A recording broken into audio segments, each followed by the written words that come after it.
right, good morning. So this week, we kind of have a little shorter section for next week, because next week we're going to try and get through 3 chapters instead of just the normal pace of 2. But luckily, we'll go back down to 1 after that, and it will be a little bit lighter reading. But this week, we're picking up where we left off. And I want to pose the question, why might someone doubt or question God? Is it because something bad has happened in their life? Is it because something did not go according to their plan? Is it because God does not support their will? Because they do not understand what's going on? Or maybe it's because they're not hurting. But we can all think of different reasons why someone might doubt or question God. And as I pose this question, I want you to think, and you don't have to share, about those times you may have doubted or questioned God. I bring this up because this week in chapter 7, Joshua questions God. He seems to have doubts, and it seems to kind of be almost that breaking moment for Joshua. No longer is he Joshua, and he's this example, and he's not grumbling like the Israelites, but he gives in and he starts grumbling just like he was one of the regular folks who did not talk to God in this way that's different. Because Joshua has seen the divine beings face to face. He has heard the voice of God audibly. And yet now he is still sitting there before the ark, as we'll see in chapter 7, doubting God. Joshua was the prime leader. He saw the miracles happen. He was the one to give the instructions for why these miracles were going to happen. And yet Joshua was doubting God. And he struggles with this. Because he struggles with this idea of, why did God bring his people this far if we were to only fail now? Why, God, why did you let us do all these good things and just for one bad thing to kind of derail it all, and now we're in a worse situation? What? Did Moses truly understand who you were, God? God, I know the description he gives us in Exodus 34, but I'm sitting here and I can't see it right now, God. Well, with that in mind, I want us to open up to Joshua chapter 7, and I'll begin to read in verse 1, of course. Starting in verse 1. But the people of Israel broke faith in regard to the devoted things. For Achan, the son of Camri, son of Zabdi, son of Zerah, of the tribe of Judah, took some of the devoted things, and the anger of the Lord burned against the people of Israel. All right, I'm going to stop there. I know I'm 1 verse in, but I think it's worth noting that we as the audience, we as the reader, know who did this thing that made God upset. Joshua has no clue what's going on. Joshua has no clue that Achan, the son of Camri, of the Zabdi, and Zerah, he has no clue that this guy was the reason why they made the mistake. But let's continue reading on, because I think sometimes we forget, verse 1 tells us who did it. Why does Joshua not know? Well, it's a note from the author. The author is telling us right up hand.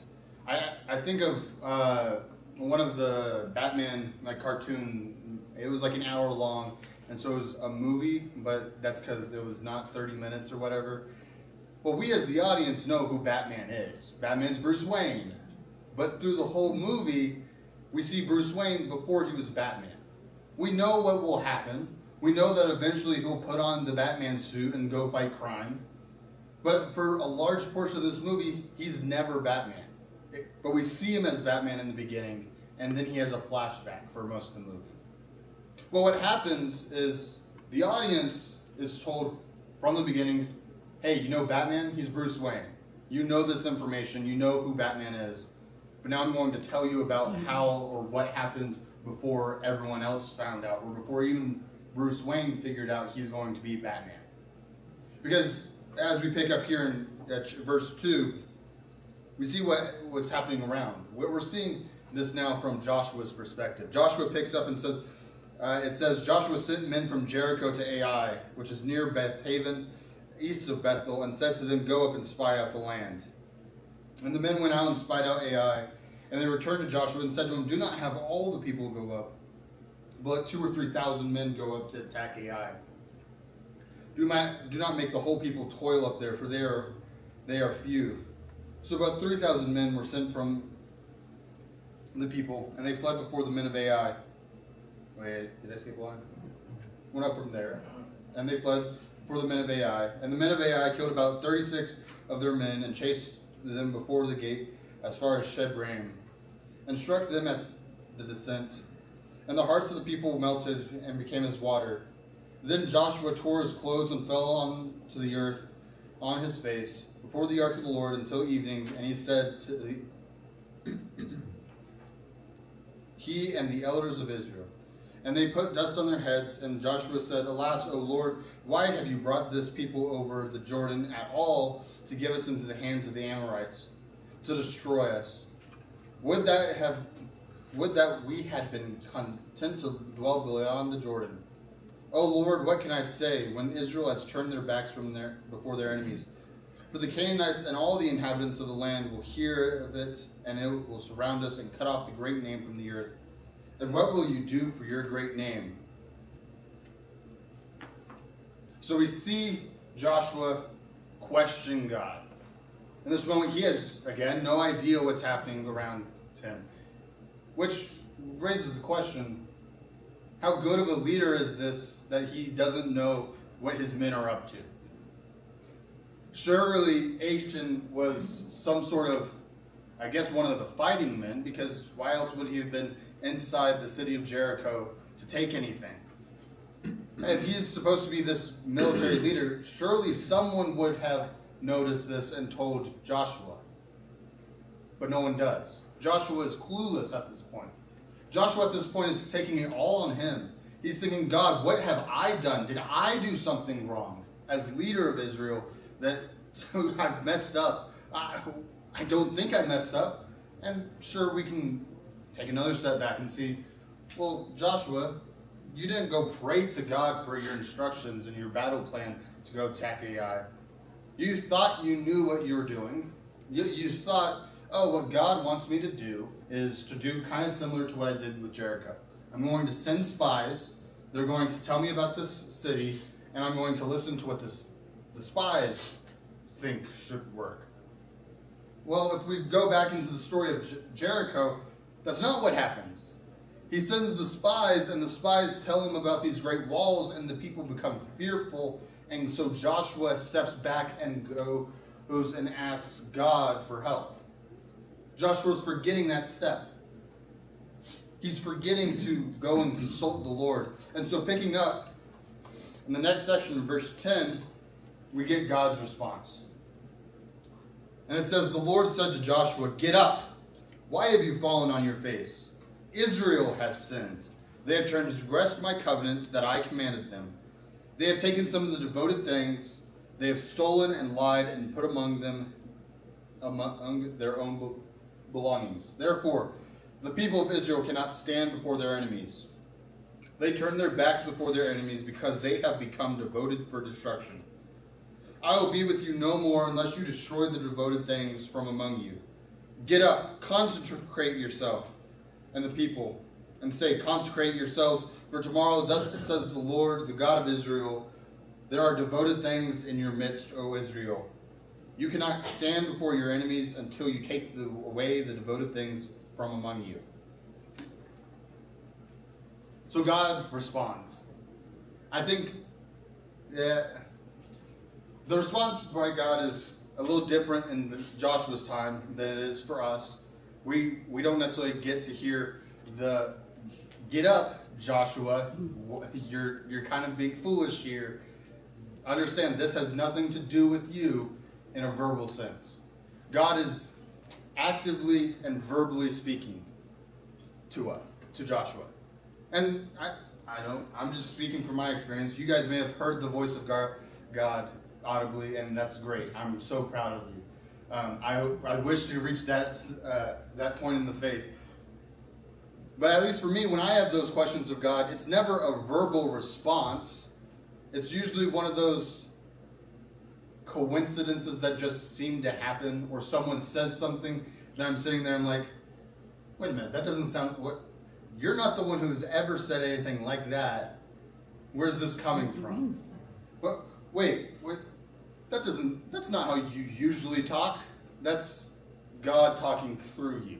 It's God nudging you along to say what needs to be said in my instance. And so God responds to Joshua, but his response is, Joshua, this has nothing to do with you. It kind of does because you're the leader, and so it's good that you're repenting, but it's not your fault. It is Israel's fault. Israel has sinned. I gave commandments to the people of Israel, and here you are, as the leader of Israel, unaware of what has happened. But there is no deception for me, because I am God, and I see what the people have done. They may have pulled a fast one on you, Joshua, but I know who has done it. And so, actually, in this moment of consecration, and I'll just paraphrase the next couple verses, God tells them, all right, Joshua, I want you to take every tribe, and as they've consecrated themselves, bring them before the Ark of the Covenant. And so, just mentioned this a couple weeks ago, the whole nation of Israel is probably numbering anywhere from 500,000 to 2 million people. And Joshua is saying, all right, all of you have to get up, organize yourselves by tribe, and then by clan, and then by family, and then by household. And we're all going to keep walking in front of the ark until God starts to single some of us out. And so you have the tribes go first, and it doesn't say which tribe was the first or the last. But I'm sure Judah wasn't the first one to go across before the ark, because it would be kind of anticlimactic of, well, the first tribe is already singled out. Well, I'm sure there was another tribe that went maybe right before, maybe after. But so Judah's brought before it, and God makes some sort of mark, whether it's a beam of light coming down or there's some sort of smoke signal. It's not super clear on how God does it. I do think it is interesting that it is worth noting that it's not something that seems random. It's not like you walk out on a cloudy day and then suddenly you see a patch of light and then it's gone. No, God is being very specific because he does this several times. He brings the clans before and it singles out Achan's clan. And then he brings the families in front and it singles out Achan's family. And then they bring the households out and it singles out Achan again. It's not, there was just a beam of light that just happened to come out every time Achan got close. No, it was God singled out Achan because Achan was the one who sinned.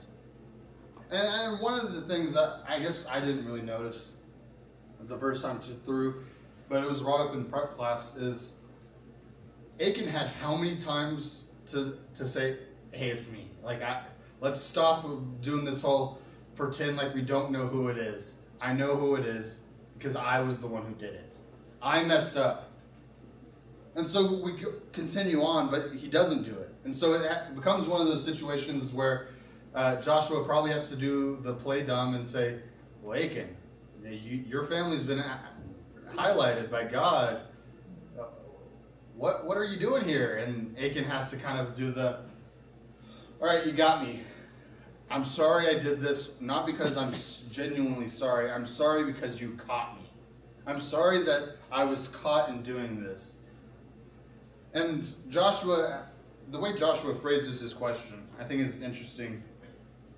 Because he says in verse 19, my son, give glory to the Lord, the God of Israel, and give praise to him.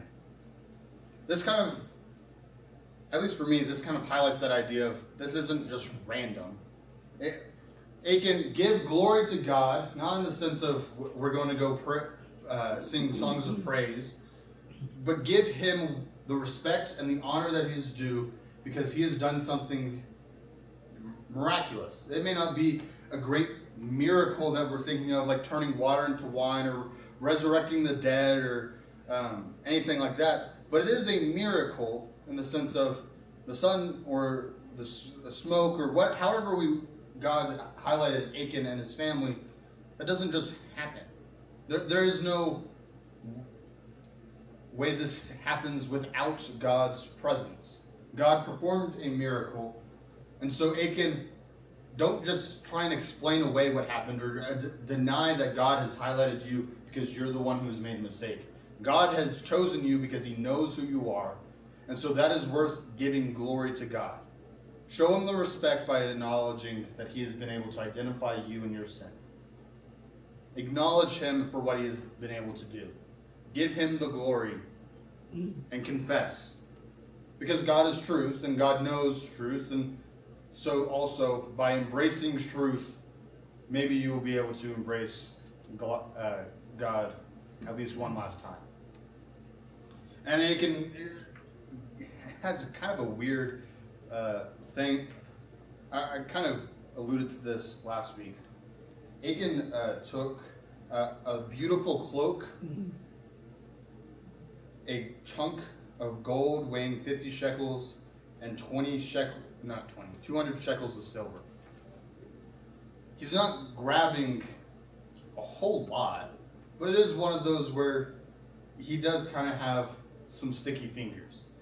He looked at the fine fabric and said, yeah, why are we just going to burn this?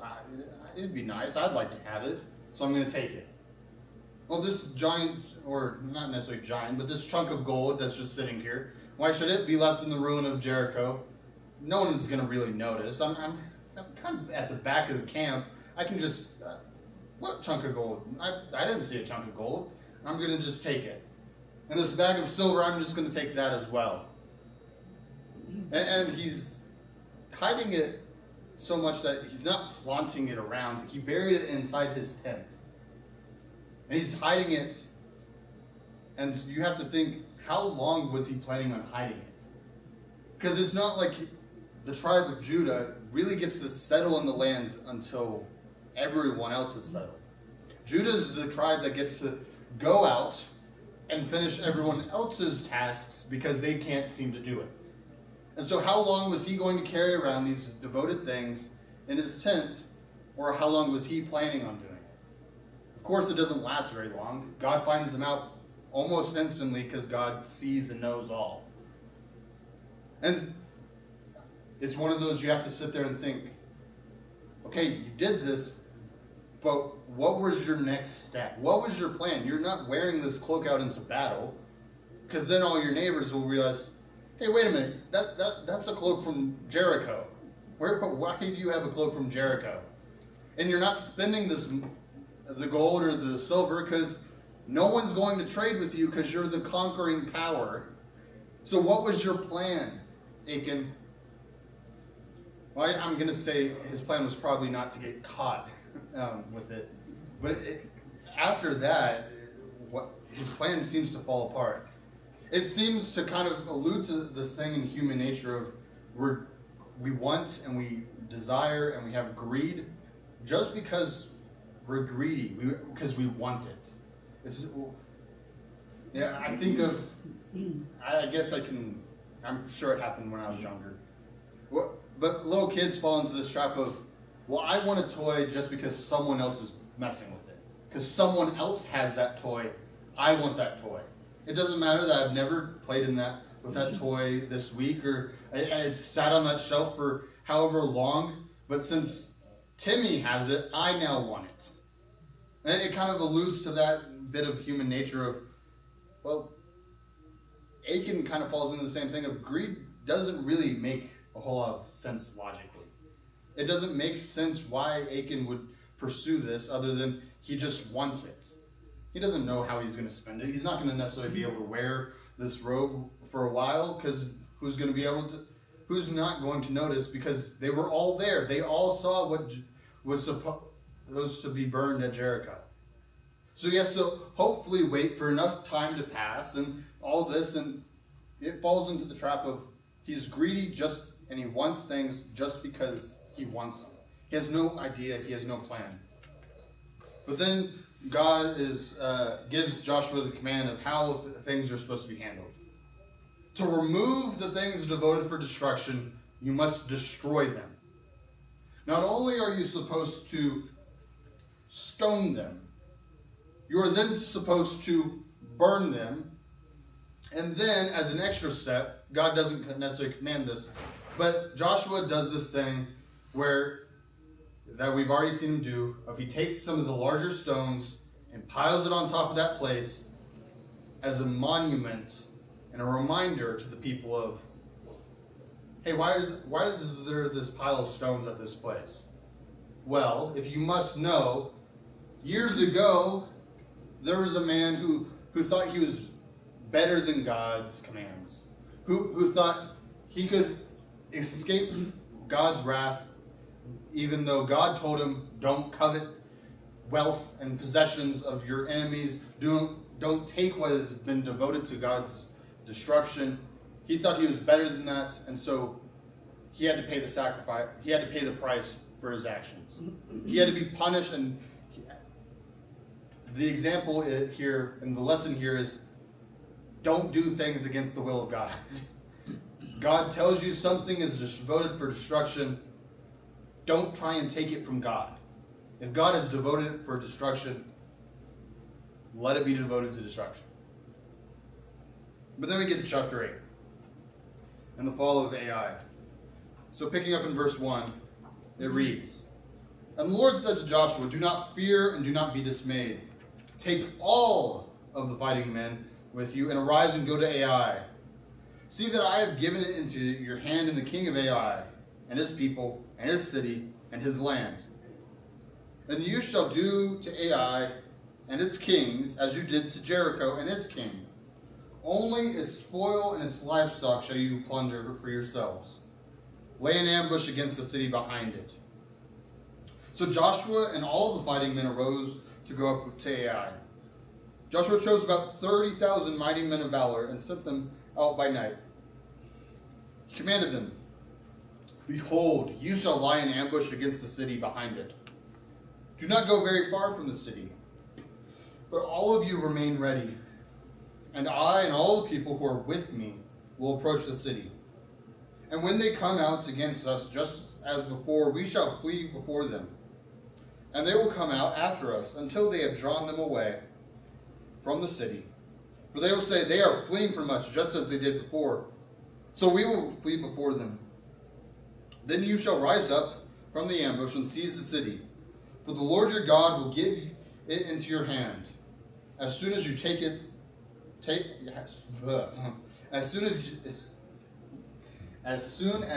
taken the city, you shall set the city on fire. You shall do according to the word of the Lord. See, I have commanded you. So Joshua sent them out, and they were at this place in ambush and lay between Bethel and Ai, to the west of Ai. But Joshua spent the night among the people. Joshua rose early in the morning and mustered the people and went up, he and the elders of Israel, before the people to Ai. And all the fighting men who were with him went up and drew near before the city and camped on the north side of Ai, with the ravine between them and Ai. He took about 5,000 men and set them in ambush between Bethel and Ai, to the west of the city. So they stationed the forces in the main encampment that was north of the city, and its rear guard in the west of the city. But Joshua spent that night in the valley.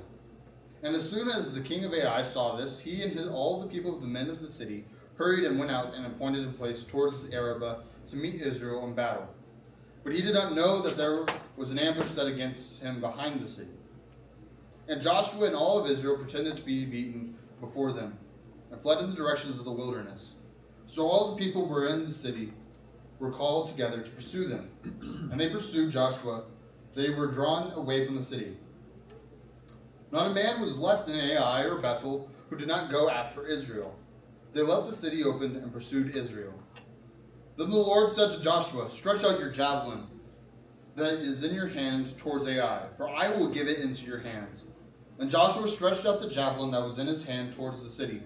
And the men in ambush rose quickly out of their place. And as soon as he had stretched out his hand, they ran and entered the city and captured it. And they hurried to set the city on fire.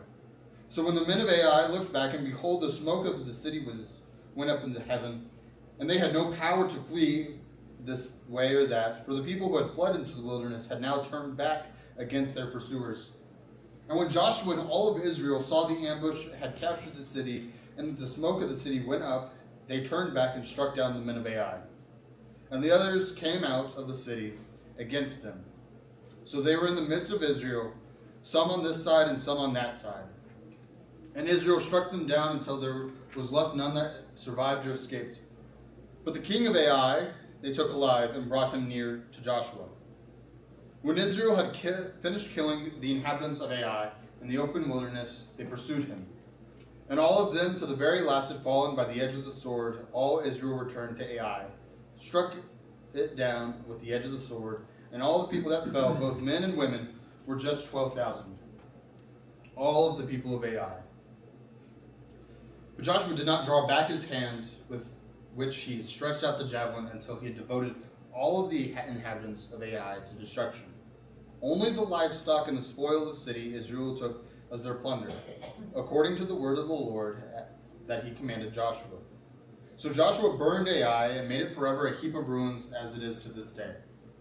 He hanged the king of Ai on a tree until evening. At sunset Joshua commanded, and they took down his body from the tree and threw it at the entrance of the gate of the city, and raised over it a great heap of stones, which stands there to this day. All right. So the fall of Ai turns out a lot different the second time. It is interesting to think that initially they were thinking that the spies said, "Oh, you only need about 3,000 men to go and conquer the city." Well, all those that were destroyed that day were 12,000. That's 4 times as many people as there were in this first campaign against Israel, or by Israel. And as you start to think, it's kind of weird that the spies missed that, I guess. Like, they weren't counting how many people were there. They just looked at the city and saw, well, it doesn't have walls, so it must be easier. And since it's in kind of this weird crevice place, it seems to be described as there's a mountain and there's also a ravine on one side, and so it's not an easy city to attack. Well, let's not send everyone. Well, then God says later, no, we're not doing this with a small number. I'm sending all of the fighting men. Everyone needs to go up, all 30,000 of you. And here's what you're going to do. Joshua, you are going to take a select fighting force, and you're going to be bait. You're going to have to sit there and watch and have to run away from everyone who's in the city who's coming out to fight you. And you have to sit there and think, well, why would the king of Ai abandon this city? Well, he's looking around. 3,000 came up last time, and about 5,000 came up this time. We need to stop these guys because they're just going to keep coming back if we don't just go out to battle with them. Sitting in the city of Ai is not going to help us. And so, of course, the king thinks, well, this is a time of pride for me. If I'm the one to destroy the Israelites, kudos to me. What king in Canaan can claim that title? I'm the Israelite destroyer. And so he goes out. And of course, that's the trap. You sprung the trap, and now the other 25,000 men are just going to rush into the city and conquer Ai. And there's some confusion of, well, what about Bethel? I'm not sure. I know it will be conquered and destroyed because Bethel is not a Canaanite name, it's a Hebrew name. Just like Ai is not a Canaanite name, it's a Hebrew name. It's the name for destruction, destroyed. The city has been destroyed. Well, no one's naming their town destroyed because that doesn't make any sense.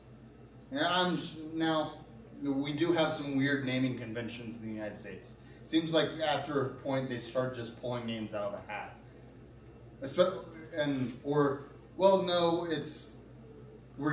not Prescott, it's not Prescott, it's Prescott, or they'll change the name just slightly in how it's pronounced, and that's how it's not it's two different cities, it's not just the same city. But you continue on, and Ai is destroyed because they follow God's plan. They follow the will of God. And it's interesting what they make a memorial of at the end. They take a king off of a tree and bury him behind stones. It is one of those weird kind of illusions, especially for us, especially today. It's hard to not hear, wait, this sounds like Jesus. And it's kind of weird to think that, but it's a Canaanite king. It's a king of the nations that's being treated with. But on the other hand, we also have Joshua, who's just like Moses, who does something similar to Moses when he points out his javelin, because Moses in Numbers will raise up his hands, and that's when battle is complete. That's when they have great victory. So we're starting to see kind of a theme cropping up from the Old Testament. There is someone who's like Moses, who's like Joshua, and some of the things that happen in the story of Joshua will happen again. Some of the things that happened in Moses' time will be happened again. Just as the snake was lifted up in the desert, so the Son of Man will be lifted up. Well, Jesus, what are you meaning by that? The Son of Man being lifted up, that doesn't make any sense. Until you get to the moment where Christ is put on a cross and lifted up for the salvation of humanity. I figured we had to probably mention that today, since it is Easter and all. But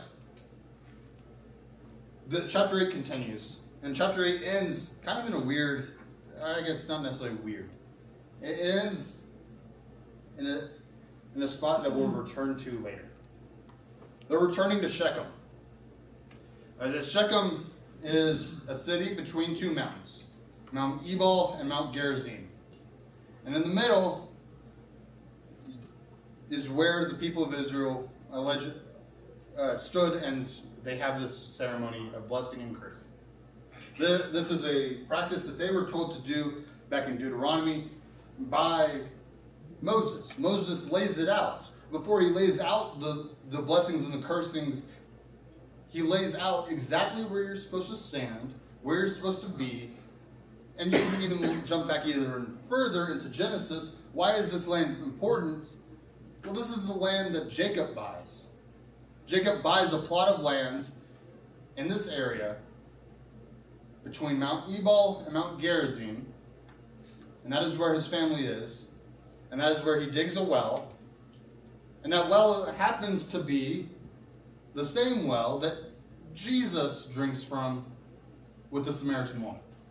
This point is significant on a map, because now we're seeing it as the Israelites are returning to their land, their familial land. Now, not all 2 million of them were born there. Not all 2 million would have grown up there if they never went into Egypt. They probably would have expanded. But they are now returning to the land that was Jacob's. They're returning to this place, and Joshua is bringing them before them to renew this covenant. The people of Israel made this covenant at Mount Sinai with Moses. You have agreed to this back then, but the oldest of you were babies back then. You weren't the ones signing on to this covenant if you were born then. And so there's a whole generation, while we saw it, that had never been circumcised because they were wandering in the desert. So there's probably the same generation has never heard of the covenant. They have never heard of the cursings and blessings because that's what their parents were supposed to teach them, and they never did. And so what happens is Joshua builds an altar in the middle, and there's supposed to be priests on one mountain and the other. And they were to build altars there as well. And now, as is proclaimed, or as it's taught to do in Deuteronomy, they're supposed to physically have a representation of choose this day who you will serve. In fact, when that line is made at the end of Joshua, they're at this spot once again. Choose this day what path you're going to follow. On one side, you have the way that is cursed. Cursed are you who are rich and wealthy and neglect the poor. Blessed are you who are hungry, for the kingdom of God is yours. We can jump even into the teachings of Jesus Christ and the Beatitudes of he's doing the same thing. Not in the same place, but Joshua is doing this now as it is commanded by Moses. You have a way that is good, that is fruitful, and that is the way God is calling you to follow. And you have a way that will lead you to destruction, that you will be destroyed by, maybe not this year, maybe not in your time, not in your son's time, but after 3 or 4 generations, the wickedness must be punished. Because we go back to Exodus 34. The Lord is compassionate, overflowing in steadfast love, forgiving of the generations to the 3rd and 4th generation, but does not let the wickedness go unpunished. You may think that in your time it's going to work out great. Not always. Achan just got stoned and burned, and then we built a monument to remember, hey, don't be like Achan. We just had that moment.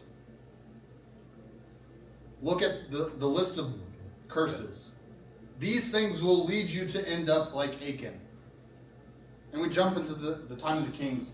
The kings often will follow the way of cursing because they want it to be their glory, their pride, their accomplishments. And so they will follow those things.